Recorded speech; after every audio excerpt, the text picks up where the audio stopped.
I have a question for you guys that I cannot answer myself because I haven't experienced this. I'd love to know your experience, whether it's from the beginning of this video or maybe you post something in the end after you found out everything, but I just don't understand what this is like. What is it like growing up in a really, really large family? Our story today, this girl, Brittany, she had 4 sisters and 4 brothers. I just think this is really interesting because all 9 of the kids, most of them went on to be college educated. Not just that, they went on to be physicians, engineers, just a lot of really important roles. Brittany was also like an all-star soccer player. Her parents were always taking care of the big league trips and anything she needed to reach her goals. Something had to have happened to Brittany. Something must have been lost along the way. Maybe it was an outside experience in her life. Maybe it was something with the family, because ultimately, Brittany did not become an engineer or a physician. She became a convicted murderer after she beat her coworker to death over 300 times.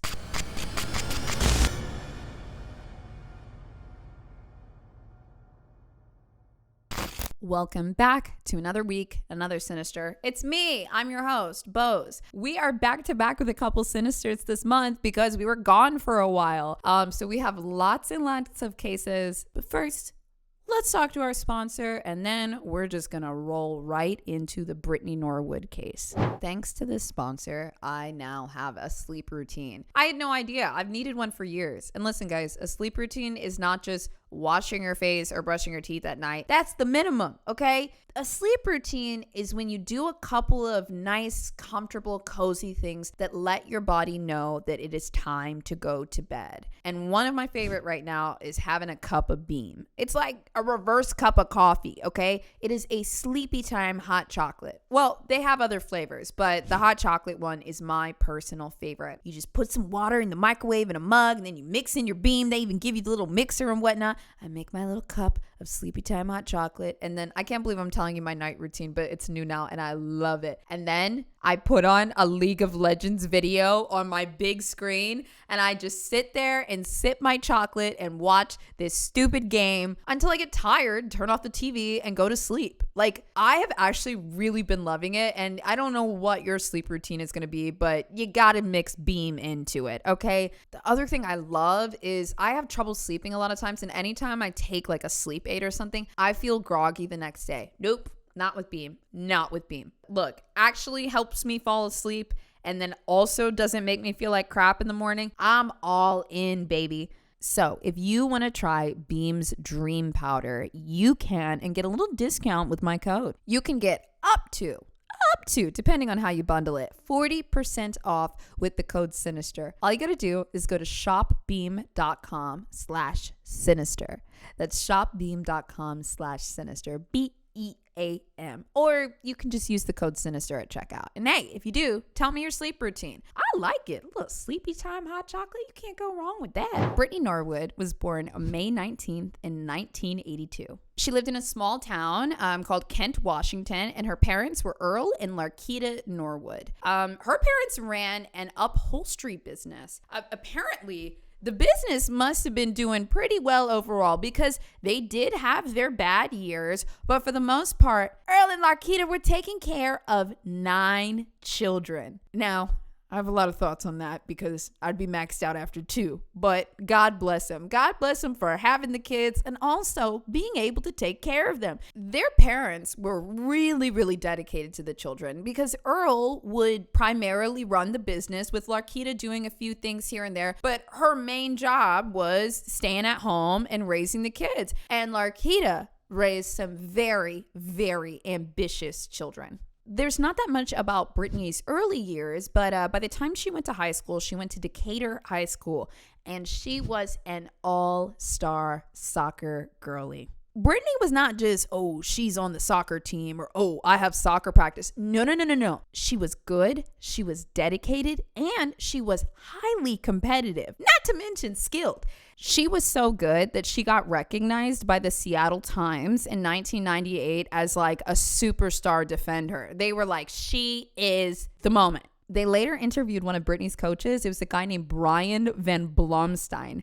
And he said, she could knock your fillings out. But she never carried it outside of the field. She was mild-mannered and had good grades. But on the field, she was tough. She was very competitive and she was here to win. But that's exactly what a team wants. So Brittany was really hailed for her skills and abilities, as were all of her other siblings. I just really wanted to point this out because even after Brittany's arrest, she doesn't allude to a lot of issues in her childhood that we would generally deem as very traumatic and shifting. They talked to a lot of people and it was just like, yeah, she was a really intense soccer player, super intense. So this is why I kind of was asking you guys, is there anything that can come up when a kid is in a home and they've got 4 brothers and 4 sisters? I don't know what that's like, so I ask you guys because I do not know exactly where Brittany Norwood's rage comes from. We'll talk about a couple more pieces through the way, but that's the question I'm thinking of. That's our question for this episode. And speaking of that mild-mannered kind of attitude, here's a quote that she wrote for her senior year. She said, "I hope to play soccer through my college years and someday play on the U.S. women's nationals team." Nice, very sweet response, but this is coming from somebody that the coach was saying, oh yeah, she'll knock your fillings out. Which, by the way, that is intense. Not Brittany will run up on you or she might kick you or you might get hit. Brittany will knock your fillings out. He witnessed this type of demeanor on the field. After she graduated in 2000, she went off to college like the rest of her siblings, and she studied sociology. She went to Stony Brook State University in Long Island, and she was living in New York. She was able to work on her sociology studies while still playing soccer. That is really important to her. You know, any kind of workouts or anything, that is her release. Everything's going well for a couple years until 2003 when Brittany was accused of stealing from students. And not just students, but her roommate and her teammates. This was happening pretty frequently, and it must have been true because it ultimately led to the loss of Brittany's scholarship. To all of Brittany's peers, it seemed as though after this happened, she left college really abruptly. Just disappeared without a trace. But actually, she was asked to leave the college and they said, hey, we won't press any charges if you just head out and go quietly. The fact that Brittany could not stop stealing things from other people, even though it was getting her in trouble and taking away the one thing that she really cared about, soccer, is really interesting to me. So I called my friend that is a hardcore kleptomaniac and I asked her, hey, why are you always stealing shit? Because I need to know. And listen, that's kind of how this show operates. If I'm reading about something or an experience and I have experienced it myself and I can explain it, I will do that through my lens. But if I don't know, I'm going to ask y'all or I'm going to call somebody. I'm not going to give up on the answer, but I'm not going to act like I know. So anyways, I called a klepto for this case. And what she told me was really interesting. I'm sure people steal for a lot of different reasons, but this constant doing it struck me as kind of an addictive tendency. And when I spoke with my friend, she said that she can't help it. She said, I don't know. It's just like if I see it and it's cool or I want it, I just take it. So to me, this kind of connects with an impulse kind of thing. Like maybe people that like to steal a lot of stuff, like when you see it, you can't even like filter the good or bad. It's like a poor impulse control thing because this system has already been integrated into you. Now, what is the system? Another thing that I got from my friend, it seems as though if she is stressed or going through something, she's not always even aware that she's stressed or going through something, but she's been stealing stuff for years.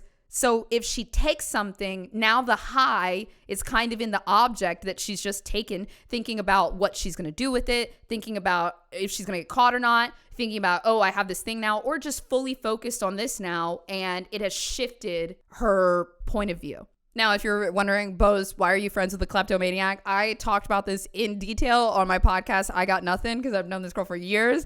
I've talked about this in detail over there. But yes, I had to reference a kleptomaniac to understand this a little bit better. Now, Brittany, it was very interesting. She was stealing minuscule amounts of money, sometimes nice products. She stole a Versace shirt from one friend. But sometimes she would just steal small objects, sometimes meaningful things from people or things she didn't even need. If it was just there, Brittany might go through your bag and take it. So to me, for some reason, she is addicted to stealing. And also, I just want to say the hallmark of addiction is when you are doing something that brings you some type of relief or joy, but it's hurting your life on a regular basis, but you can't stop. So that's why I would classify this as an addiction. She lost what she cared about. Now, after she no longer had her scholarship, she gets a job at the Willard Intercontinental Hotel. This is a luxury hotel nearby where she lives, and she's working at the front desk. Now, mind you, she's no longer in Long Beach. She's gone back home. And this hotel is kind of in the Washington, D.C. area. So, she's meeting a lot of really important people. She's really putting on the charm, the charisma. And Brittany's a very pretty girl. So she quickly kind of gets ushered up into the world of doing the VIP work. Like, just if any really important people are coming into the fancy hotel, they're going to meet with Brittany first. She's their concierge. So she is used to excelling in school. She's used to excelling in sports. And now she gets a regular old job, and she's even excelling here. Larkita has done well to raise ambitious children. People that worked at the hotel said that Brittany was really like a light in the dark. They had a lot of really needy and rude hotel guests. A lot of people coming in internationally that are super jet lagged, or they're, staying at a 5-star, so they're really uppity. And she would always just come in with a positive demeanor and even spread that amongst the staff. One person actually recalled her saying, quote, "Don't let them ever get you down. Don't be sad." And she would just keep her head up. This was so important to this hotel staff member that they remembered Brittany saying this even years later. People at the hotel, really liked Brittany, and they spoke highly of her. Until one day, Brittany just quietly went away. She didn't put in a 2 weeks notice. She didn't just up and quit. She just, decided that she didn't want to work there anymore. And the hotel was like, okay, bye. That's what they said. A Willard spokesperson said that Brittany Norwood worked at the hotel and, quote, left on her own accord. We're going to go into BOZE conspiracy land for a second. Considering her school also was able to confirm that she was stealing from other people, and they chose to let her leave on her own accord and leave quietly, I wonder if Brittany stopped stealing before she came to the hotel, or if it happened all over again. This is really important to note, because if Brittany once again excelled in her environment and then her addiction caused her to lose it all again, this would be very, very hard for her to come to terms with. It would probably, in fact, make her really angry that she just can't stop. Well, Brittany Norwood has now gone from being on the verge of her sociology degree, continuing to play soccer and possibly make it into the big leagues, to working at a luxury hotel. And then now, at 27, she ends up getting a job at Lululemon. Now, this is a nice fit for her. This is a nice fit. If all of your siblings have their degree and you don't because you're a kleptomaniac, and you really wanted to go, be in the big leagues for soccer, and you don't have that opportunity anymore because you're a kleptomaniac, mind you, her soccer career is over. That's all that mattered to her. It's gone. She's upset about this. She has to be upset about this. Then she's working at this, luxury, nice hotel. That's gone again, possibly because she's a kleptomaniac. Well, she's going to feel like she's at her rock bottom. But she gets this job at Lululemon, and you know what? This is a nice job. It's a nice job. She's just in a transitionary period.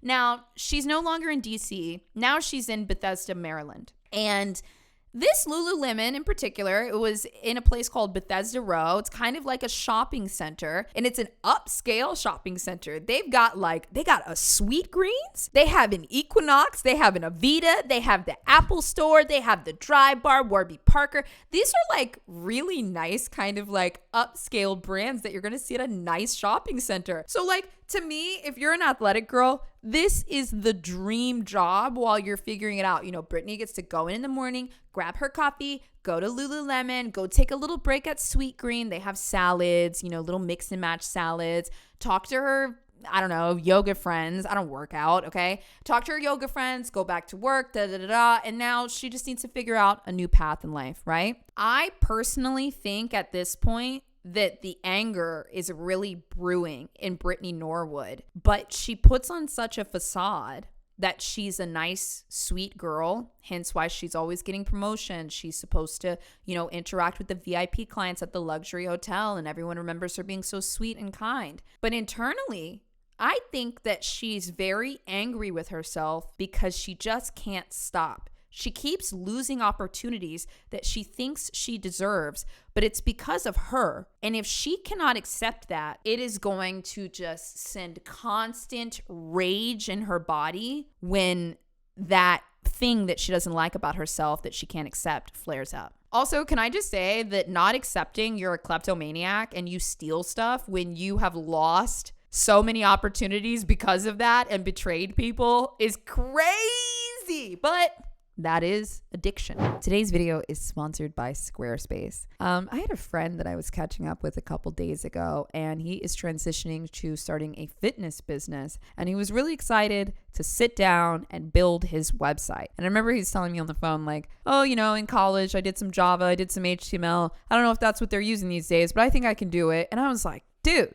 you have to just use a website builder. Use Squarespace. I gave him my code. Don't worry. It's just so interesting to me that I don't know if people realize how easy it is to build a website. And honestly, this sounds really corny, but it's kind of fun. Believe it or not, when you are being creative and building something that might be a piece for your new business or something you're passionate about for the rest of your life, when it comes to fruition and it's easy and not frustrating, it's fun. Then again, this is coming from a girl that used to build websites when I was a kid. So I don't know, but it's fun to me.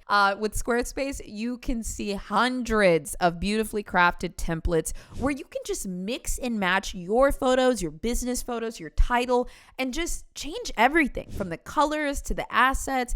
It's really incredible. I'm telling you guys, you can have a website in 30 minutes. And hey, if you don't know what to write, they even have AI tools where you can describe like your product or your business or something, and it will jot something up for you, okay? If you're worried about having to type those big blocks of text that give all the description, it is all right in Squarespace.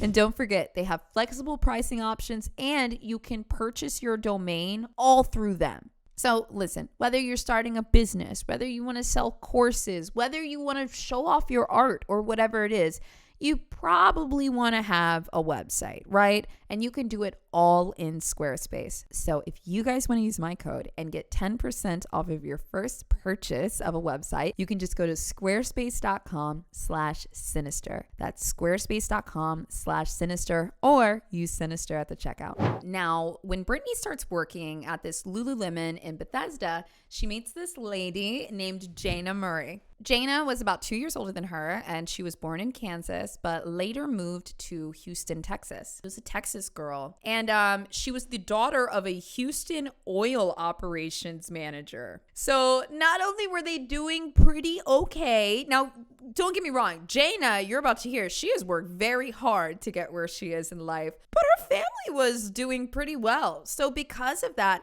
Jayna also traveled all over the world. Sometimes for dad's work, sometimes for, luxury. She was able to experience some of these nicer things in life. Now, one thing about Jayna that was pretty interesting was when she was younger, she joined the Girl Scouts, but she said it was boring and she didn't want to do what they were doing. So instead, she started tagging along with her two brothers on Boy Scout outings.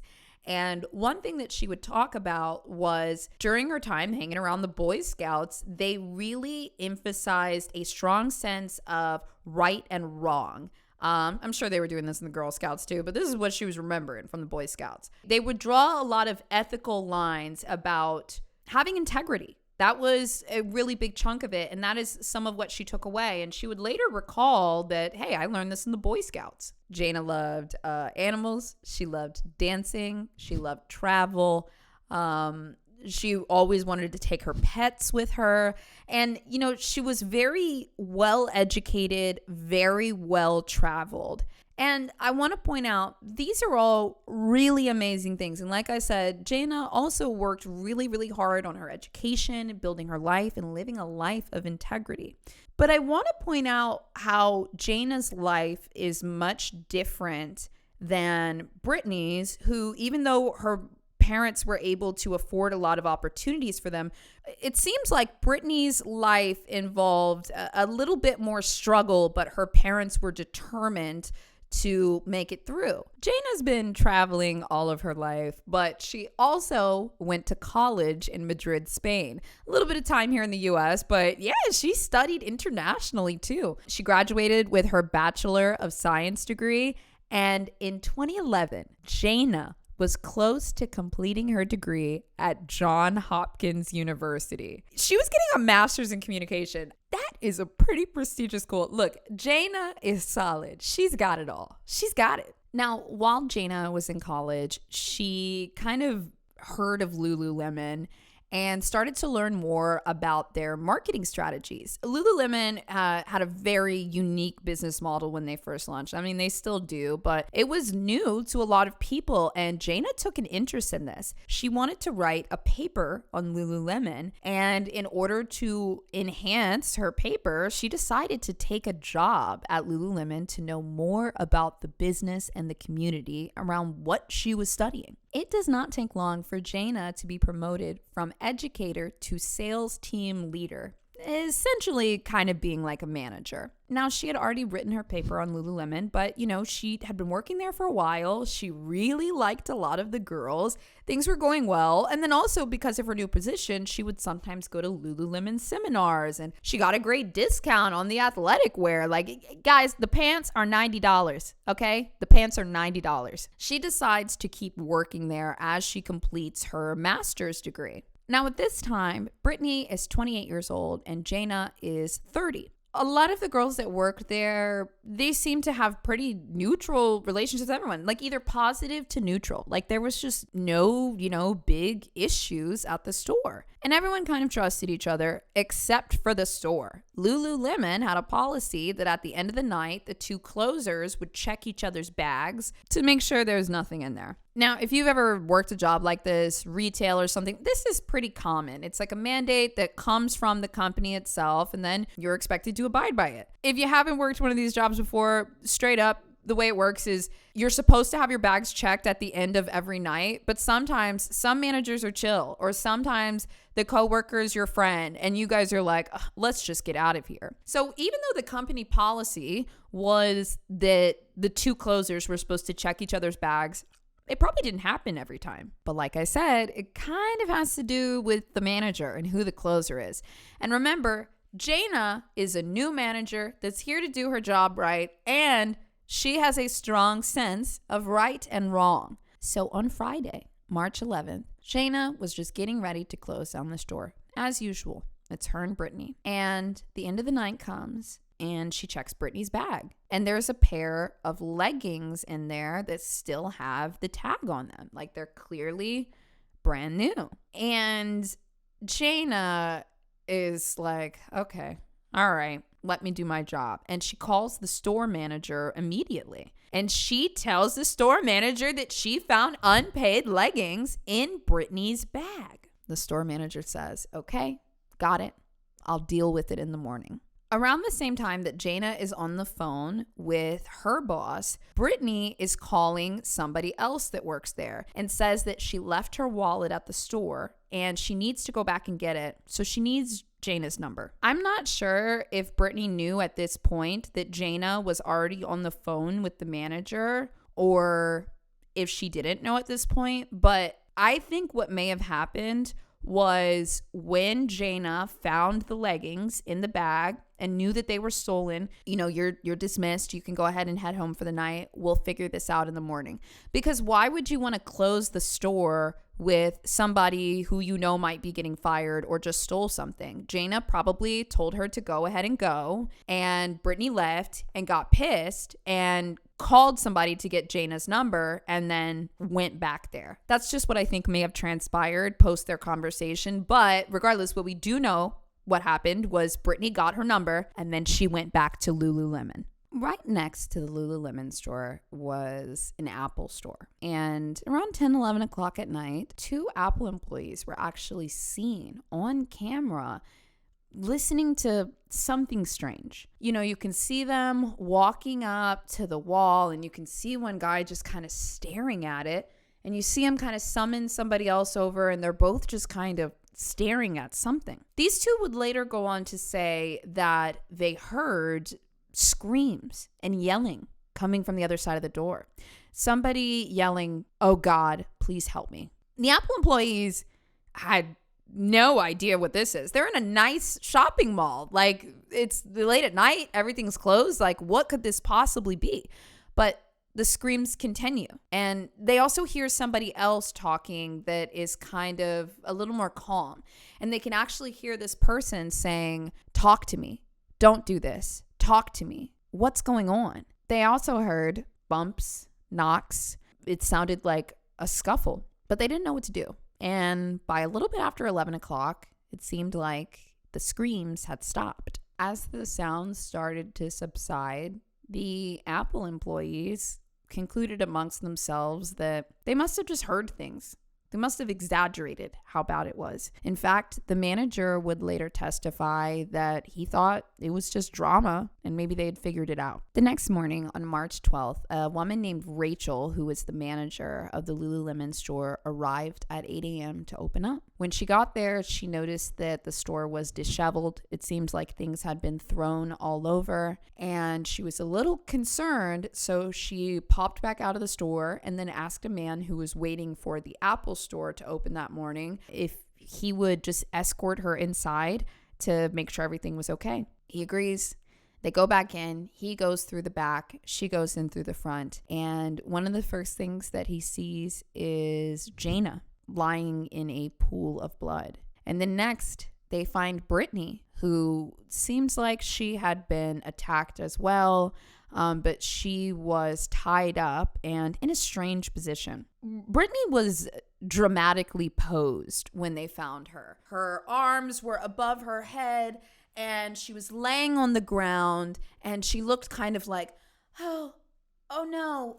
Even the investigator would later refer to this as a pose. It was very strange. Regardless of the strange pose, Brittany is found with zip ties, abrasions, and even a hole cut in her pants. When the police arrived, Jayna was dead, and it appeared Brittany had also suffered an attack and had possibly been sexually assaulted. The police also said that even though it seemed the attack had happened earlier that night, Brittany was still a bit out of it and appeared to be periodically moaning and appearing to be lapsing in and out of consciousness. The police found this behavior to be a bit strange because it was determined that the attack had happened almost 9 hours prior. Shortly after the ambulance and the rest of the first responders arrived on scene, Brittany passes out. She comes to back at the police station, and she begins to describe a very gruesome robbery to the investigators. Brittany describes two men in ski masks coming into the building late at night. She said that one of them was about 5'5" and the other was 6 feet tall. She said they came with all black clothing and gloves. Now, in Bethesda, violent crime was pretty rare, especially something of this magnitude.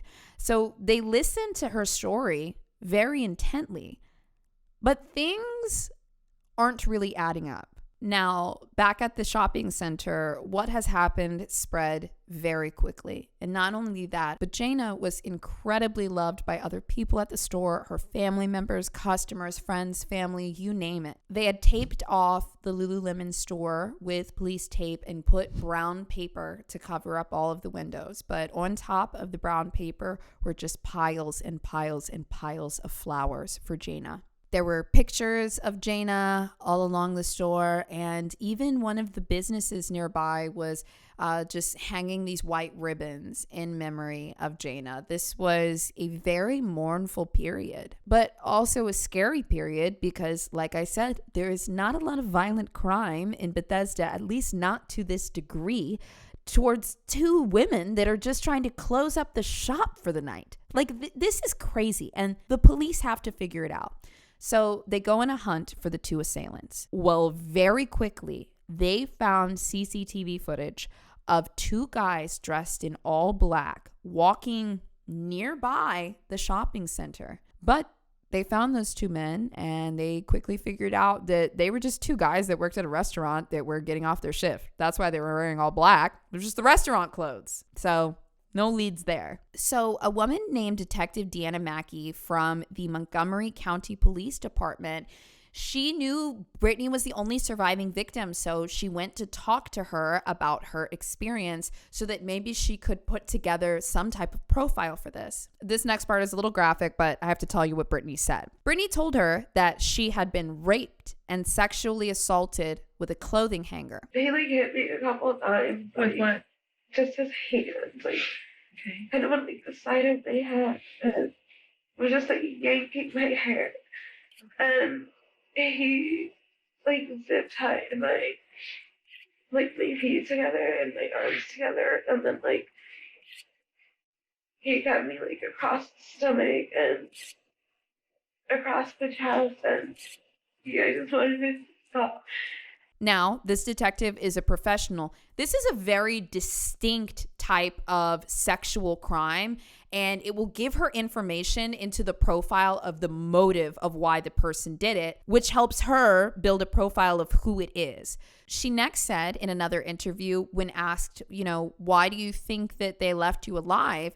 Brittany said that the only reason she wasn't killed was because one of the attackers said that she was, quote, fun to fuck, and that she was, quote, a dirty slut, and that she was also very worried that they might know where she lives. If this was a random store break-in, the detectives were concerned with, well, how might they know where you live? That we need all this information. So now are the attackers someone that you know? And so Brittany says, well, the attackers knew my name and address because I think they found my Comcast and my gas bill, which was in my purse. So now these detectives have a very interesting profile to put together. The descriptions that Brittany is giving aren't really matching up with the direction that they know where to go. So they continue to interview Brittany. And on this next one, she comes to the police station to give them hair and fingerprint samples, and she brings her two siblings. Siblings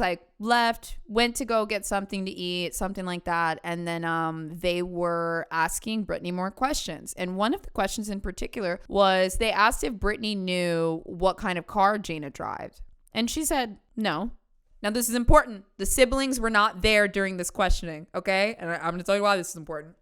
Brittany blatantly says that she has no idea what kind of car Jayna drives. They never worked together too often. And, that's not something that was top of mind for her. And the police go, okay. And that's pretty much it. Now, the detective team is a little split at this point. Some people still think Brittany might be the victim. Some people kind of think that Brittany could possibly be more involved. And it wasn't until the detectives got a strange call that shifted them all in one direction. Remember I said that Brittany's siblings left to go get something to eat during part of the questioning? Well, they never heard the detectives ask Brittany if she knew what kind of car Jayna drove. So they later end up calling the police station and they say, hey, we really want to help our sister. And we know that she's been withholding some information and we just want to help. And the police are like, yeah. Give me what you got. Help your sister. And they said, well, Brittany didn't want to tell you guys that the assailants forced her to move Jayna's car. And this was really strange because Jayna's car had been moved. Not only was her car moved, there were fingerprints and blood and hair and other DNA artifacts in the car. That's probably why they asked her to come in for fingerprint testing. So the siblings make this call the next day. And then in the fourth and final interview that they have with Brittany Norwood, they ask her again about the car. They made me move her car. Okay. I know where her car is. And they seemed to know where it was. Now, I'm not sure if at this point the siblings were trying to cover up for her or they really believed their sister. Honestly, they probably really did believe her and they just thought, Brittany, you just need to tell them. It's not your fault that they made you do that or whatever. So Brittany does not know at this point that they've made this call, okay? Most likely. So on this next interview, they decide to ask about the car again. The detective sat down for another recorded interview, and this one was 2 hours and 55 minutes. So in this interview, they're already going one direction, but they kind of got to lob Brittany some softballs. So they start off by asking her, if she would ever consider moving back to Seattle, back to Washington. And she said, I wouldn't really want to do that because I want to make sure that I'm reachable for the police, which is like such an odd reason to like not move back home. Then, completely unprompted off of the same thought, she starts to talk about Jayna's car. She's kind of just like rambling and da-da-da-da-da, and then she kind of gets to it once again, unprompted, saying, yeah, and they made me move her car while they were doing whatever they were doing. And then the detective asked her, well, why did you go back to the store? And she said, because I was afraid for my life. They said if I was to pass anyone and open my mouth, I can consider myself dead. And that one of them would be watching the entire time. Obviously, the police are not buying this. And also, Brittany keeps getting super frustrated. So, they push her on this a little bit. And then she said, we've been over this. Very annoyed.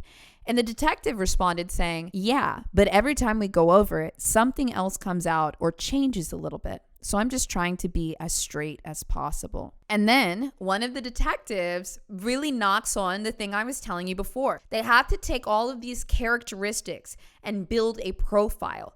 Usually these profiles make sense because they've seen this type of offender before. It's kind of hard for us that aren't in police work to notice these types of patterns, but these guys that do it all the time, these traits of criminal activity, they have features that cluster together. Now, don't get me wrong, some people can be outside of their clusters, but the features Brittany was describing, they just don't make sense. And the detective said that himself. He said, quote, there's this little voice in my head while she's talking. Something's just not right. The way Brittany is describing these two guys, they're racist, rapist, robbers, and murderers. It's like the worst human being that one could describe, right? So the police are putting together in this world. So you have, tiny and tall, the 6-foot guy and the 5'5" guy, and they both have these just every horrible thing that you could possibly say about a person, all concentrated into one. It's not matching a profile. It's also like, the police really believed Brittany Norwood up until the 10th or 15th hour of interviews. One other thing that I thought was really interesting, and of course there's some more forensic stuff here, but there was a moment in the interview where they ask her a clarifying question. How did you get Jayna's blood on you? And she said, I fell on her. Okay, there's the answer. And then they said, okay, can you explain how you fell on her? And Brittany starts to get really emotional, whereas right before this, she had been explaining everything very cool, calm, and collected. And she's kind of stumbling over her words. She's stringing her words together. She's getting more and more emotional whenever you push her, and she's not giving a straight answer. It's very clear to me that Brittany realizes in this moment that when she says that she fell on Jayna, she's going to have to remember where the blood was that they found it on her. And when she demonstrates this to the officer, she's going to have to fall, quote, the right way to explain how the blood got on her in that way. And because Brittany's making it up, she starts to panic. She starts to try to buy more time. She starts to pretend to get extremely emotional so that people don't push further. And how did you fall onto Jayna? I mean, were you on your hands and your knees or straight down, face down? On my knees. Okay. Were you straddling her or were you actually physically like pancaked on top of her or what? They pushed me on her and they touched her head. You touched her head? With what? And then it slid to the ground. Okay, so your hands got in the blood on either side of her? Yes. Okay. I know it's hard. And blood all over. You have blood all over you? People will do that sometimes. They will overwhelm you with emotion so that they are the victim and you stop pushing. And that is exactly what she does in this video when she doesn't have her lie ready. You know, the investigators also took a look at the bloody footprints that were all throughout Lululemon. And they only found 2 footprints. They found a men's size 14 Reebok sneaker and Brittany's shoes. No 2 guys, just a size 14 men's shoe and then Brittany's shoes. And then to pile on top of it, the detectives got some even darker information. The medical examination came back and they found out that neither woman had been sexually assaulted. And Brittany had lied. She had lied that Jayna was assaulted. And then she used some type of tool to cut her clothing and claim that she had also been assaulted, while also giving these really vicious details to the police. But the medical examiner said nothing had happened. And then, to top it all off, they realized that the blood in Jayna's car is indeed Brittany Norwood's. And it just doesn't make sense that these people, these rapist, murderer, robbery people would say, hey, you go get out of here from this violent situation and go move her car because we're about to do something to her. And then we want you to move it a couple miles away and then come back. Brittany was no longer considered a victim, but now the prime suspect. You gotta tell us what really happened. I'm telling you. Because I know what really happened. I told you what really happened. No, what you've done is you've concocted an incredible story that doesn't make any doggone sense. No. With the injuries that you have, they're self-inflicted. Yeah, they're self-inflicted. You did this to yourself. It's incredible that you want me or anyone to believe that you're lying like this overnight. Nobody in the world is going to believe this story. No one. He doesn't believe it. My boss doesn't believe it. When I tell your brother and your sister, they ain't going to believe it. And your mother and your father, they're going to say, bullshit. On March 18th, the same day of that last interview, Brittany Norwood was officially charged with murder. Brittany Norwood was not only accused of murder, but also faking injuries, planting evidence, and just lots of other fabrications. At one point in the interrogation room, her brother asked her if she did it. And her response was, I don't want to talk about it here. You can tell me right now, he did. I just don't want to talk about it here. After she was formally arrested, they spoke with plenty of coworkers, and nobody could point to any kind of issue between Brittany and Jayna. Like, they never noticed any fights, any arguments, and this made the police believe that this rage from Brittany built up in a matter of minutes. I could see that, but I could see it coming from a place of Jayna represented everything that Brittany was not, and she never would be. She was finishing her degree. She was well-liked. She held a position of authority. She was kind. She was well-liked. She was well-traveled. She had all of these things ahead of her. Shit, she was only really working this job at first to complete her paper, and then she stayed because everyone liked her. Meanwhile, Brittany was somebody who had fucked up her own life due to her own addictions, stealing from friends, family, colleagues, and now the last business that will employ her. And she was about to get fired again. And also, if the theory about impulse control and kleptomania do go hand in hand, that would also explain how this built up in a matter of minutes. I really think that a lot of people that have been in the true crime world have probably heard of, quote, the Lululemon murder. But now that I've really dove into it, it was very confusing before because it was like, really? Like, what? You did what? And now I'm like, okay, she had issues and Jayna represented something that Brittany had right in the palm of her hands, and she threw it all away. And I don't think she ever wanted to admit that. Even when you see the videos of how she speaks and presents herself, she wants so badly to be this particular type of person, but deep down inside, she knows what she is. She is an addict that betrays those that are close to her for a little bit of a high, and it ruins her life over and over and over and over again. I think that Brittany took out all of the rage that she felt towards herself on Jayna, because during the trial, they showed the crime scene photos, and I gotta say, guys, these are some of the worst I have ever seen in my entire life. There was blood everywhere. There was blood dripping down the walls.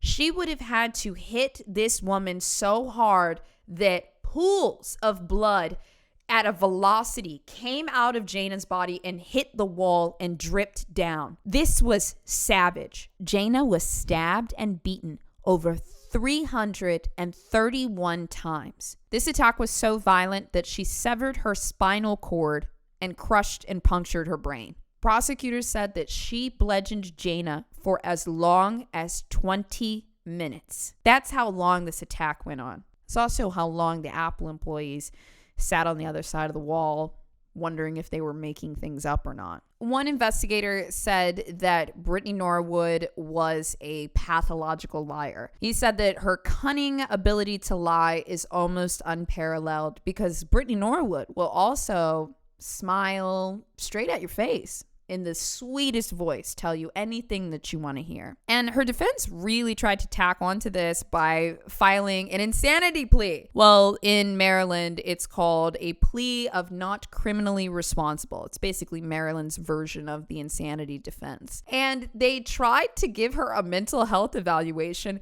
but the guy that was responsible for it, he actually said that the expert found, quote, Brittany had a major mental illness, but he needed to look at more interviews before making specific findings. Next, in late October 2011, the trial actually began. And one of the first people to take the stand was Mary Ripple. She was the medical examiner. And she said that Jayna had at least 105 defensive wounds and no fewer than 331 injuries on her body. And also, she was able to conclude that Jayna was alive and conscious for much of the assault.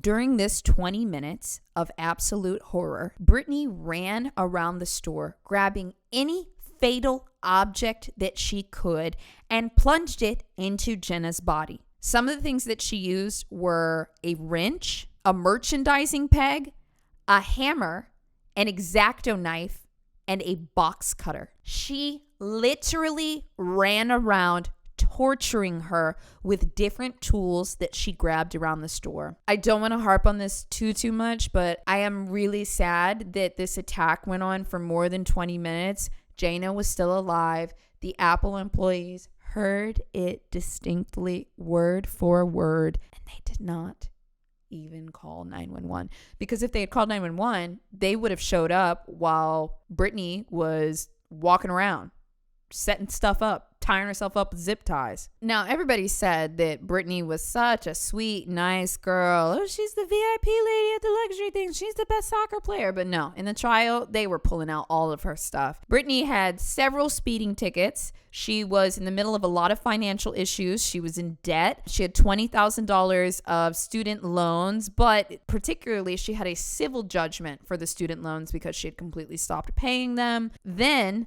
they also found out that an ex-boyfriend had filed a restraining order against her. The boyfriend had proof that Brittany would regularly punch, push him, throw things at him, and just a slew of other things during the relationship and after. And he had so much proof, and it was so bad that the judge in DC actually granted him the restraining order. And then what did Brittany do? She broke the restraining order by stalking him and his new girlfriend, driving around, following them around. It says that Brittany Norwood used his alarm code, entered his home, and then stole his girlfriend's cell phone. After this happened, which Brittany is just, she clearly is severely mentally ill, because get this is what she did. The boyfriend said that Brittany called the new girlfriend and just said, hello, and then hung up. Not even like multiple calls, not trying to like intimidate or anything. She was just, hello, hung up. That's when he got the restraining order, and he was like, okay, all right, we're out of here. But Brittany just doesn't get it. And she continued to stalk the boyfriend and his new girlfriend while feigning innocence. You know, the sweet, nice character that Brittany puts on. She kept hitting him up and saying like, hey, do you want to go get coffee? Hey, let's meet up. He actually said that she would call once a week asking to meet. And it was like she seemed to not understand that the relationship was over. And stealing his girlfriend's cell phone was not something that a friend would do. He really tried to be nice with Brittany. He goes back to the courts and he said that he fears for his safety. And the judge said, okay, Brittany, stay away. Just screw off. And Brittany says, okay, I'm done. And she's done, right? Until the ex-boyfriend and his girlfriend look over one day when they're just like chilling and they see Brittany in a dark blue car, probably not even hers, just watching them. Now, I think this is pretty important information. It tells you a lot about the character of Brittany Norwood. But during this trial for Jayna, Brittany's defense team argued these are all allegations stemming from a domestic situation which was never actually proven in court. So, not relevant. But you tell me, is Brittany's tendency to stalk and violate boundaries when told no, is that a key piece of her character? Maybe.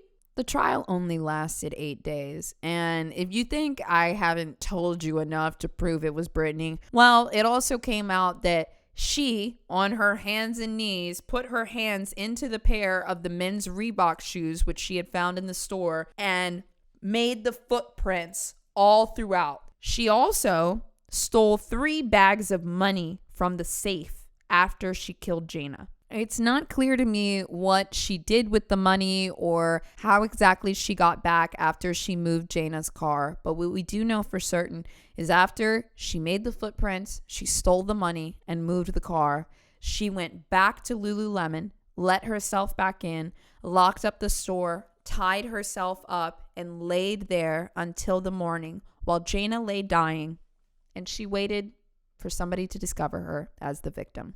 And on November 2nd, 2011, after deliberating for only 21 minutes, the jury found Brittany Norwood guilty of murder. So listen, I bring it all back to that question that I asked you in the very beginning. What is it like growing up in a big family where dad is working hard and mom is trying really hard to raise ambitious, well-educated children that have great opportunities? And what happens when you're in a big family like that and you're failing while all of your other siblings are not only doing well financially and career-wise, but they also seem to be people that want to be honest and want to be true? And how does it feel if that's just not you?